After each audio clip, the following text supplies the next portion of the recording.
مشہور زمانہ کراچی اغوا کیس، جس میں سندھ کے IG پولیس مشتاق مہر کو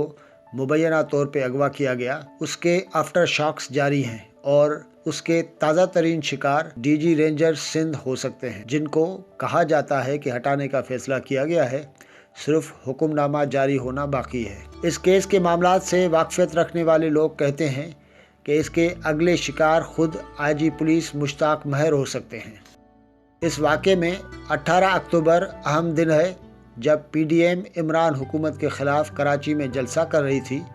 اور اس دن مزار قائد پر کیپٹن صفدر نے نعرے بازی کی،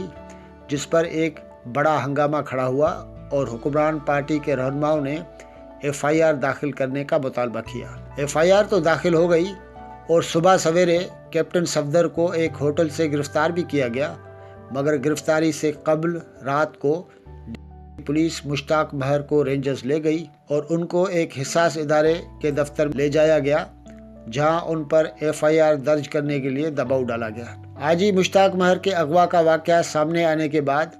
سندھ کی حکمران پارٹی پاکستان پیپلز پارٹی نے احتجاج کیا، مگر سندھ پولیس کے اعلیٰ افسروں کی ایک بڑی تعداد نے احتجاجاً چھٹی پہ جانے کا اعلان بھی کر دیا۔ یہ احتجاج اتنا شدید تھا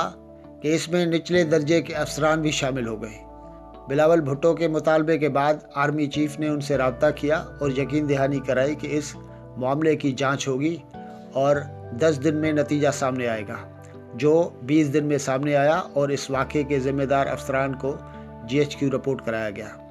کراچی اغوا واقعے کے 1.5 مہینے کے بعد اب یہ کہا جا رہا ہے کہ DG ranger Sindh major general Umar Bukhari کو ہٹانے کا فیصلہ کیا گیا ہے اور ان کی جگہ میجر جنرل افتخار کو مقرر کیا جا رہا ہے۔ رینجرز کے ذرائع کہتے ہیں کہ میجر جنرل بخاری کے سلسلے میں یہ فیصلہ 18 اور 19 اکتوبر کی درمیانی شب کے واقعات سے جڑا ہوا ہے، کیونکہ اس واقعے میں کچھ باتیں ان کے حوالے سے بھی سامنے آئی تھیں۔ فوج کے سربراہ کے حکم پر کارروائی منظر عام پر آنے کے بعد PTI کے کچھ وزراء کا کہنا تھا